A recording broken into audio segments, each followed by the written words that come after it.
వి gold trusted gold buyers. మీరు తాకట్టు పెట్టిన బంగారాన్ని విడిపించి ఈ రోజు ఉన్న మార్కెట్ ధరకు కొనబడును.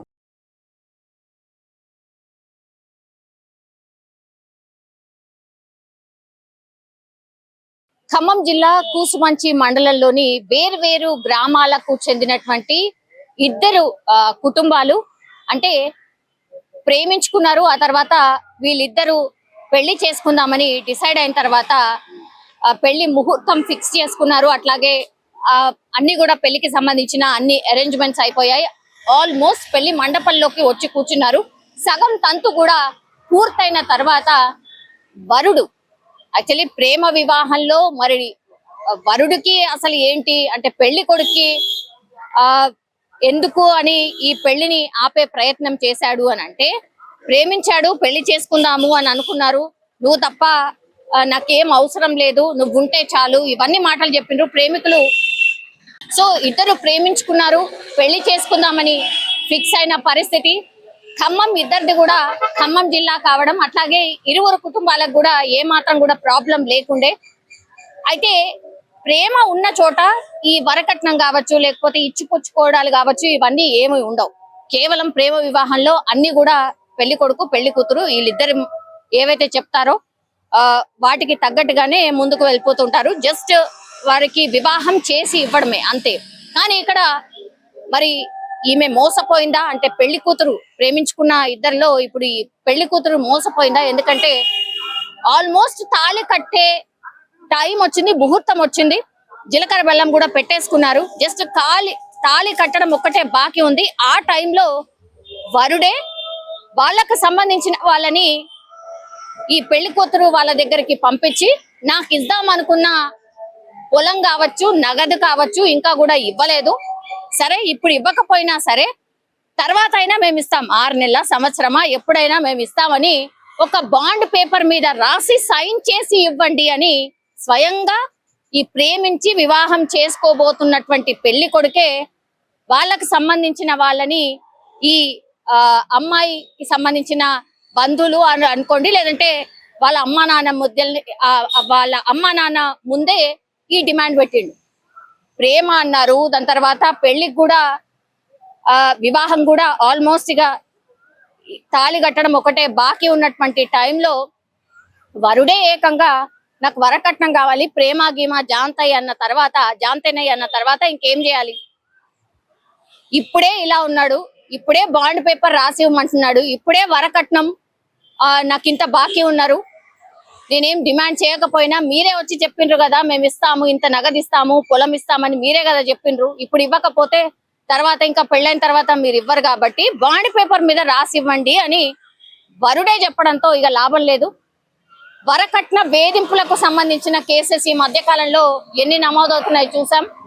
తర్వాత ఎలా టార్చర్ పెడుతున్నారు, అత్తగారింటికి వెళ్ళిన తర్వాత బిడ్డ సుఖంగా ఉండడం పక్కన పెడితే టార్చర్ ఎక్కువైపోతుంది, ఆమె బతకలేదు. ఇంతవరకు వచ్చింది.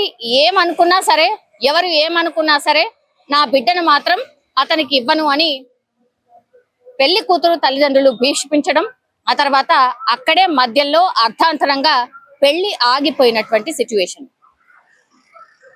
సో ఈ మధ్య కాలంలోనే ఒక 2-3 ఇన్సిడెంట్స్ ఈ మధ్యనే జరిగాయి. వరకట్న వేధింపులకు సంబంధించిన కేసులు ఏకంగా అసలు అమ్మాయిలు చనిపోయిండ్రు, పిల్లలు పుట్టిన తర్వాత కూడా వేధింపులు ఎక్కువైనాయి కాబట్టి అట్లా కూడా చనిపోయిండ్రు. మొన్ననైతే వారం 10 రోజులు పెళ్ళయి వారం 10 రోజులు లేకపోతే నెలను ఇట్లా 15 days 20 days ఆర్ 1 month అంతే, నువ్వు ఇంత ఇస్తా అన్నావు కదా ఇంకా తేలేదు కదా పో ఇట్లా సతాయించే వాళ్ళ సంఖ్య మరీ ఎక్కువైపోయింది. కాబట్టే అవన్నీ చూశారు కాబట్టే నా కూతుర్ని ఇవ్వదలుచుకోలేదు. ప్రేమించుకున్నారో ఇంకేదో అయిందో అంత బానే ఉందనుకున్నాం కానీ నీకు సెట్ అవ్వడు అని ఫిక్స్ అయింది. అమ్మాయి డెఫినెట్లీ ఒప్పుకునే ఉంటది, ఎందుకంటే ఆమె కళ్ళ ముందే జరుగుతుంది కదా. ప్రేమించిన వాడే ఇట్లా వరకట్నకు సంబంధించి అడుగుతున్నాడంటే రేపు తెల్లవారి మరి ఎట్లా చూసుకుంటాడనేది ఆమెకు కూడా అర్థమై ఉంటది. సో ఆమె కూడా వద్దు అవసరం లేదు అని మండపం నుంచి తాళి కట్టే మూమెంట్ లో మండపం నుంచి బయటకు వచ్చేసిన పరిస్థితి. నిజంగా మీ అభిప్రాయం ఏంటి? పెళ్లి అర్ధాంతరంగా ఆగిపోతే అతనికో అంటే పెళ్లి కొడుకో సరే మగపిల్లాడు కాబట్టి అవుతుంది అనుకుందాం. ఆడపిల్లకు ఎంత కష్టం. అట్లాగే ప్రేమించింది ఆ తర్వాత వివాహం మధ్యలో ఆగిపోయిందంటే ఎవరైనా చేసుకుంటారా? ఇట్లాంటివి చాలా మంది మాట్లాడుతూ ఉంటారు. మీ ఒపీనియన్ ఏంటి? కరెక్టే చేశారా? అర్ధాంతరంగా పెళ్లి ఆగిపోవడం కరెక్టేనా? డిసిషన్ కరెక్టేనా కాదా? మీరు కూడా మీ ఒపీనియన్ చెప్పాల్సిందిగా కోరుతున్నాం. ఈత సరదా ఓ విద్యార్థి ప్రాణం తీసింది. అనకాపల్లి జిల్లా రాజుపాలెం పంచాయతీ ఎరుకువానిపాలెంలో ఈ విషాదకర ఘటన చోటు చేసుకుంది.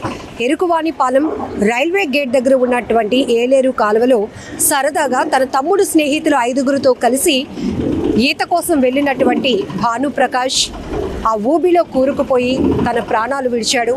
ఆ కుటుంబంలో తీవ్ర విషాదాన్ని నింపాడని చెప్పొచ్చు. నిన్న 10th రిజల్ట్స్లో కూడా 475 మార్కులు సాధించినటువంటి ఆ విద్యార్థి ఆ సక్సెస్ని ఇంకా ఫీల్ కాకముందే ఇలా విషాదం నెలకొనటం మరింత శోకసంద్రంలో ఆ కుటుంబం మునిగిపోయింది. ఇంటికి పెద్ద కొడుకును కోల్పోయినటువంటి ఆ తల్లిదండ్రులు గుండెలు అవిసేలా రోధిస్తున్న తీరు ప్రతి ఒక్కరి కంట కన్నీరు తెప్పిస్తోంది. పూర్తిగా ఆ గ్రామంలో విషాద ఛాయలు. నిన్నటి వరకు తనకు వచ్చినటువంటి మంచి మార్కులు ఏవైతే ఉన్నాయో దాన్ని అందరికీ చెప్తూ ఫ్రెండ్స్తో బాగా సెలబ్రేట్ చేసుకోవాల్సినటువంటి ఆ సరదా మూమెంట్లోనే నిన్న తన తమ్ముడు స్నేహితులతో కలిసి 5గురితో కలిసి భానుప్రకాష్ ఆ ఊబిలోనికి వెళ్ళి కూరుకుపోయాడు. సరదాగా ఈత కొట్టి వచ్చేద్దాం అనుకున్నాడు, అదొక సరదాగా ఫీల్ అవుదాం అనుకున్నాడు. కానీ సరదా కాస్త నిర్లక్ష్యం వల్ల అలాగే నెగ్లిజెన్సీ వల్ల అది విషాదంగా మారిపోయింది. తన ప్రాణాలే తీసేసింది. ఇక్కడ మనం ఒకటి గమనించాలి. వెంటనే సమాచారం అందుకున్నటువంటి పోలీసులు అక్కడికి చేరుకున్నారు. కేసు అయితే దర్యాప్తు కొనసాగుతోంది. కానీ సమ్మర్ వచ్చిందంటే మనం ఖచ్చితంగా చాలా వరకు ఎంజాయ్మెంట్కి ప్రతి ఒక్కరూ ఎఫర్ట్ చేయడానికి టైంని స్పెండ్ చేస్తూ ఉంటారు. ఎందుకంటే ఈ చదువులు కావచ్చు, ఇంకా జాబ్స్ నిరంతరమైన ఒత్తిడిలో ఉండి ఈ సమ్మర్లో రకరకాలుగా ప్లాన్స్ చేసుకొని లేకపోతే ఏవైనా మంచి రిసార్ట్స్కి వెళ్దామనో బీచెస్కి వెళ్దామనో ఇలా దగ్గరలో ఏమైనా చెరువులు అలాంటి కాలువలు ఉంటే ఈతకు వెళ్ళి సరదాగా గడిపొద్దామనో ఇలా పిల్లలు రకరకాల ఆలోచనలతో ఉంటారు. వాళ్ళ ఎంజాయ్ మూమెంట్లోనే ఉంటారు తప్ప అక్కడ ప్రమాదాన్ని మాత్రం వాళ్ళు ఏమాత్రం గెస్ చేయలేక ప్రాణాలు కోల్పోతూ ఉంటారు. ఇంకొకటి మైనర్లు డ్రైవింగ్ వల్ల కూడా ఇప్పుడు అనేక రకాల ప్రమాదాలు జరగటానికి కూడా చాలా ఆస్కారం ఉంది. కాబట్టి ప్రతి తల్లిదండ్రులు కూడా చాలా అలర్ట్గా ఉండాలి. స్నేహితులతో సరదాగా వెళ్తున్నాము అంటే ఆ స్నేహితుల ఏజ్ గ్రూప్ ఏంటి, ఒకవేళ ఏదైనా జరిగితే వాళ్ళు ఎట్లా ఫేస్ చేయగలుగుతారు, వీళ్ళు వెళ్తున్నటువంటి ప్రదేశాలు ఎంతవరకు సేఫ్ అండ్ సెక్యూర్డ్, ఇవన్నీ కూడా ఆలోచించుకోవాల్సిన అవసరం ఉంది.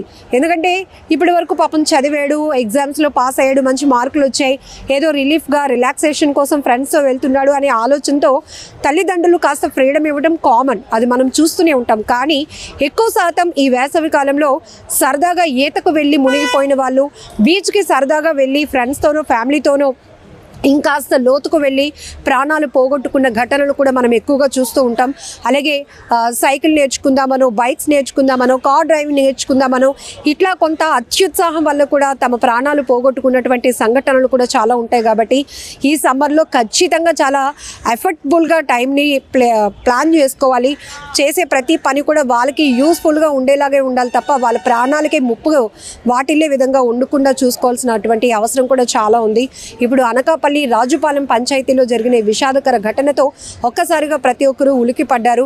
అక్కడ విద్యార్థులు కూడా కొంత ప్యానిక్ అయిపోయారు. ఎందుకంటే 10th రిజల్ట్స్తో చాలా హ్యాపీగా స్పెండ్ చేద్దాం అనుకున్నటువంటి ఆ కుర్రాడు ఒక్కసారిగా సరదాగా ఈతకు వెళ్ళి తన ప్రాణాలు కోల్పోవటం, ఆ తల్లిదండ్రులు రోధిస్తున్న తీరు కూడా ప్రతి ఒక్కరు గుండెళ్ళు పిండేస్తోంది, కలిచివేస్తున్నటువంటి ఘటన. ఏదేమైనా చాలా జాగ్రత్తగా ఉండాల్సిన అవసరం ఉంది. ప్రమాదం ఎప్పుడు ఎటువైపు నుంచి పొంచి వస్తుందో ఎవరు ఊహించలేరు కనుక ముందస్తు జాగ్రత్తగా ఉండటం కూడా మన బాధ్యత. తల్లిదండ్రులు మీ పిల్లల విషయంలో మీరు చాలా మానిటరింగ్ చేయాల్సినటువంటి అవసరం కూడా ఉంది. ఫ్రెండ్స్తోనే కదా వెళ్తానంటున్నాడు, సింగిల్గా కాదు కదా అని ఆలోచన కాదు. ఎక్కడికి వెళ్తున్నారు, ఎలా వెళ్తున్నారు, ఇవన్నీ కూడా మనం ప్లాన్ చేసుకోవాల్సినటువంటి అవసరం చాలా అయితే ఉంది. సో ఇలాంటి ప్రమాదాలు జరగకుండా ఉండాలంటే ఏం చేయాలి, ఈ సమ్మర్ హాలిడేస్లో పిల్లలకి షెడ్యూల్ ఎలా ప్లాన్ చేయాలనేది మీకేమైనా వాల్యుబుల్ సజెషన్స్ ఉంటే కామెంట్ బాక్స్లో మెన్షన్ చేయండి.